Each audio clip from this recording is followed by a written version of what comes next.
Welcome to the Retro Workbench. Today we're going to take a look at my Zenith Data Systems SupersPort laptop. Now you might be a little surprised to learn that Zenith made computers. In fact, if you're one of my younger viewers, you may not have even heard of Zenith. Zenith was one of the largest manufacturers of radios and TVs throughout the 20th century, and they introduced many innovative products like the first portable radio, FM multiplex stereo, and the wireless remote control. Zenith also developed 8-level vestigial sideband modulation, which is the transmission standard for digital TV broadcasts in the United States.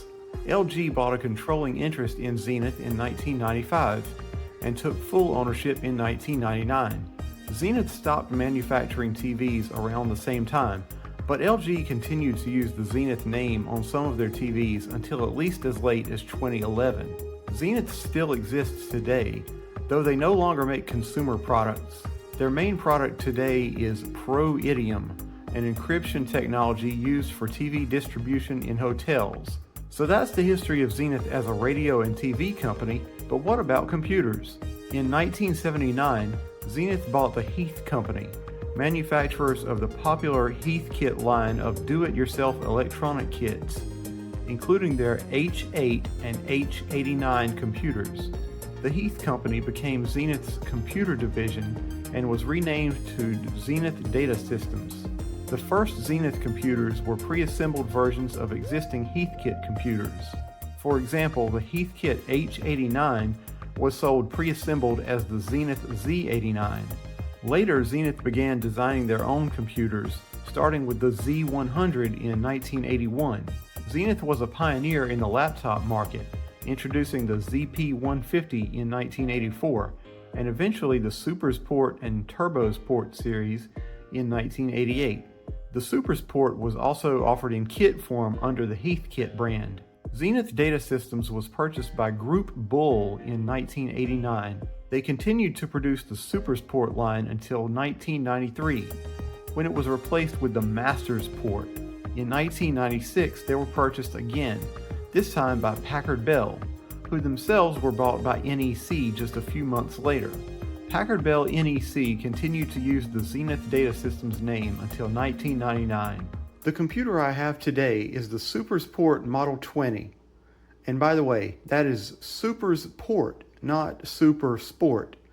It has an Intel 8088 CPU that can switch between 4.77 and 8 MHz, 640 kilobytes of RAM, a 20 megabyte hard drive, a 720 kilobyte floppy drive, and a 10.5 inch backlit monochrome LCD screen. It also includes an output for a CGA color monitor. There's a socket for an Intel 8087 floating point math coprocessor. I don't have one of those. It would give a speed boost in database, drawing, and CAD programs, but there were almost no games that supported it. This SupersPort was previously owned by the University of Missouri. Let's go ahead and turn this computer on. We'll try to boot from the hard drive first.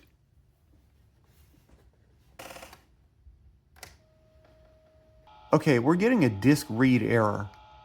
Now, that could mean there's a problem with the hard drive, or it may just mean there's no operating system installed. So let's try to boot from a floppy disk instead. So we're booted into DOS now. Let's see if we can see what's on the hard drive.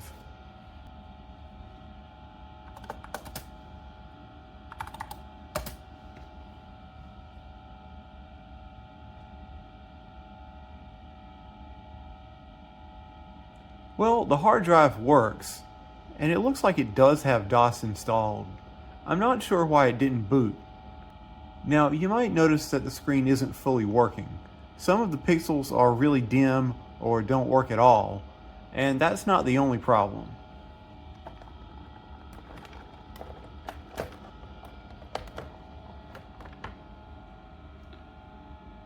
The bezel is falling apart. The clips are totally gone, and the plastic around the hinges is busted. Now, I could try to repair the hinges with glue, but I'm not sure it would hold, And besides, we still have the problem of the worn out screen. So I'm just going to remove the screen. And while I've got it apart, I'll clean up the case.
Now that the screen has been removed, I've basically turned this into a compact desktop computer, similar to the Tandy 1000EX and Apple IIc.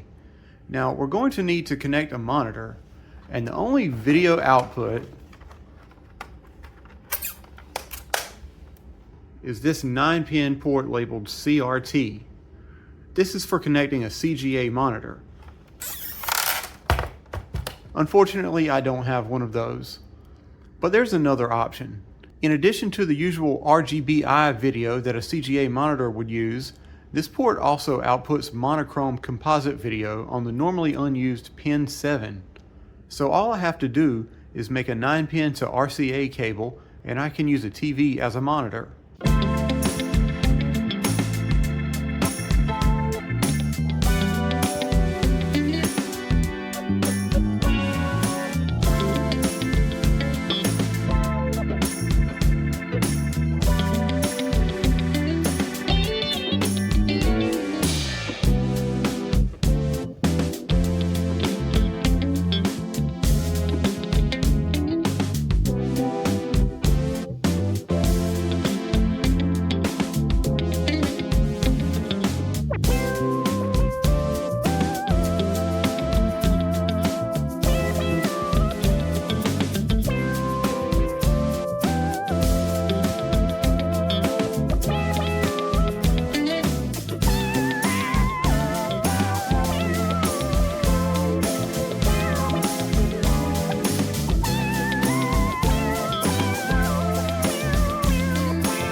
I've got the computer connected to the composite input on this TV, and as you can see, it's working fine, but the text is a little blurry. But that's to be expected with composite. It's meant for color video, not monochrome. But there's something else we can try. In addition to composite, this TV has a component video input. Unlike composite, component splits the video signal into 3 channels: a luminance channel, which carries monochrome video, and 2 chrominance channels, which carry the color signal. It's actually much more complicated than that, but I'm keeping it simple. Since this computer only outputs monochrome anyway, we should be able to use the luminance channel of the component input to get a better picture.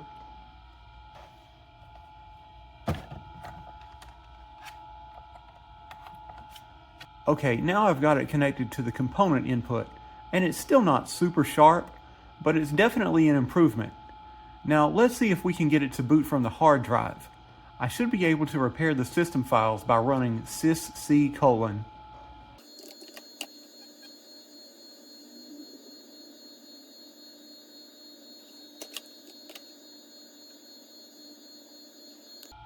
Well, we're still getting a disk read error, so it looks like we're just going to have to boot from the floppy drive. So I'll put the disk back in and we'll get booted from the floppy drive again, and we'll take a look at what's on the hard drive. Okay, I'm seeing mentions of rice and soybeans here, so I'm thinking maybe this computer was used by um, a student in maybe the Department of Agriculture. Let's run some of these programs.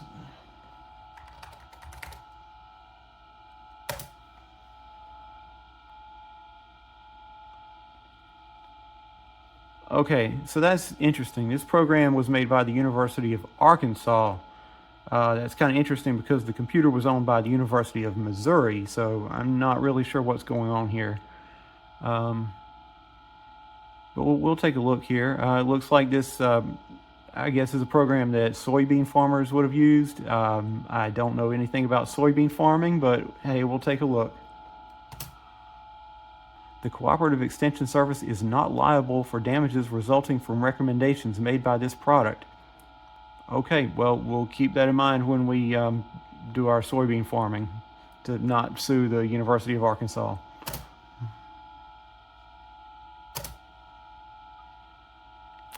Execute soybean variety program, sure. We'll send the results to the screen because I don't have a printer. Let's say we're in Southwest Arkansas. We'll say we have sandy soil. Does this field have a known soybean cyst nematode problem? Well, I certainly hope not. That sounds horrible. Is a root knot a problem? I don't know what that is. We'll say yes. Wow, there's a lot of questions here. I'll just go through these quickly. Field identification. Well, let's call it retro. Do any corrections need to be made? No. So I think this is a list of varieties of soybeans that it recommends to plant.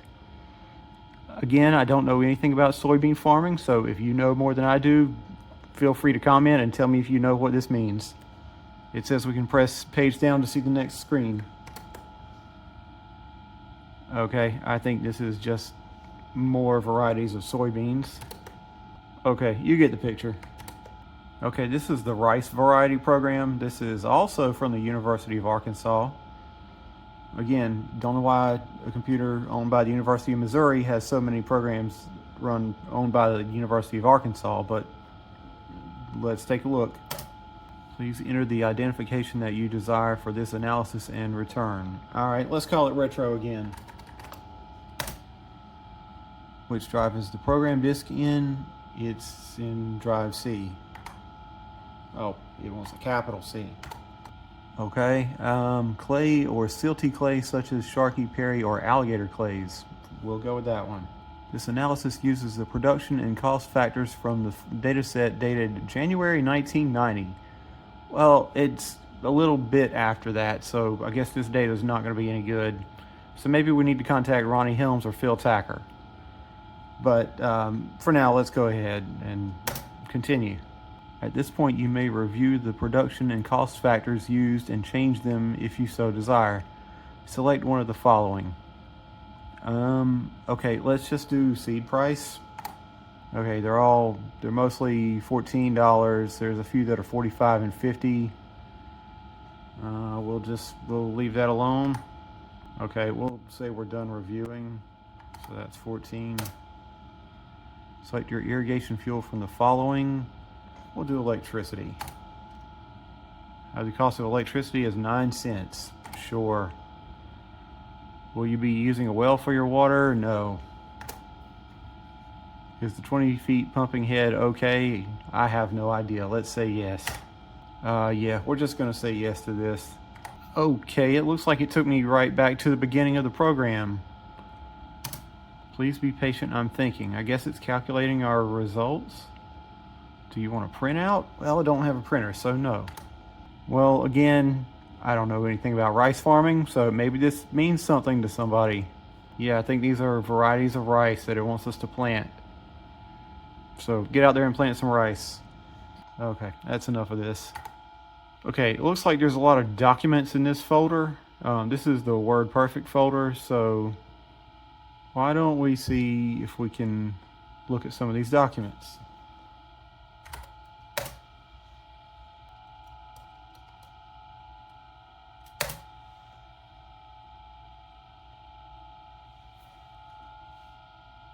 Okay, this looks like somebody's English assignment.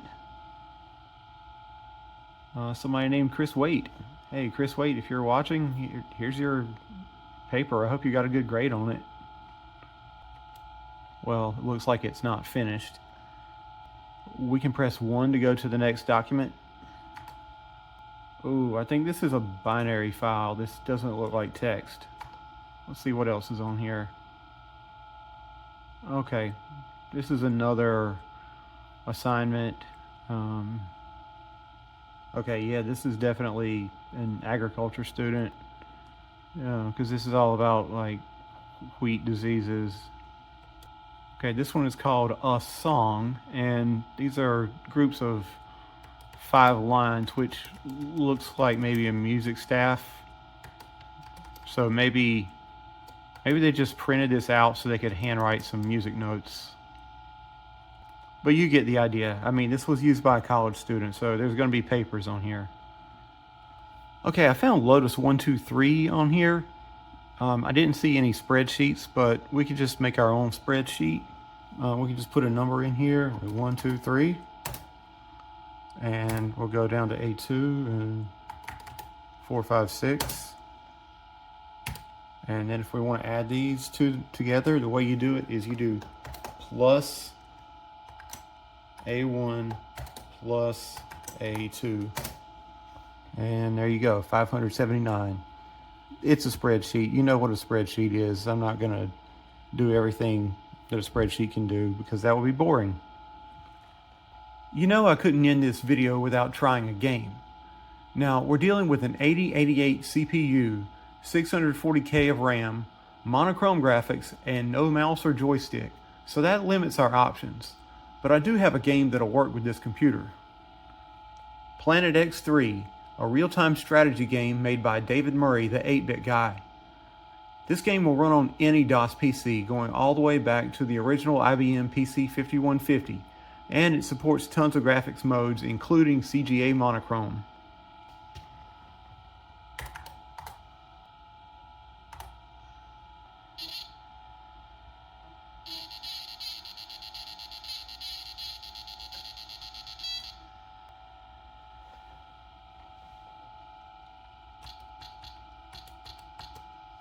Okay, it's a little hard to see what's going on in monochrome. Actually, it looks better in my camera than it does directly on the screen. We're just going to move around a little bit.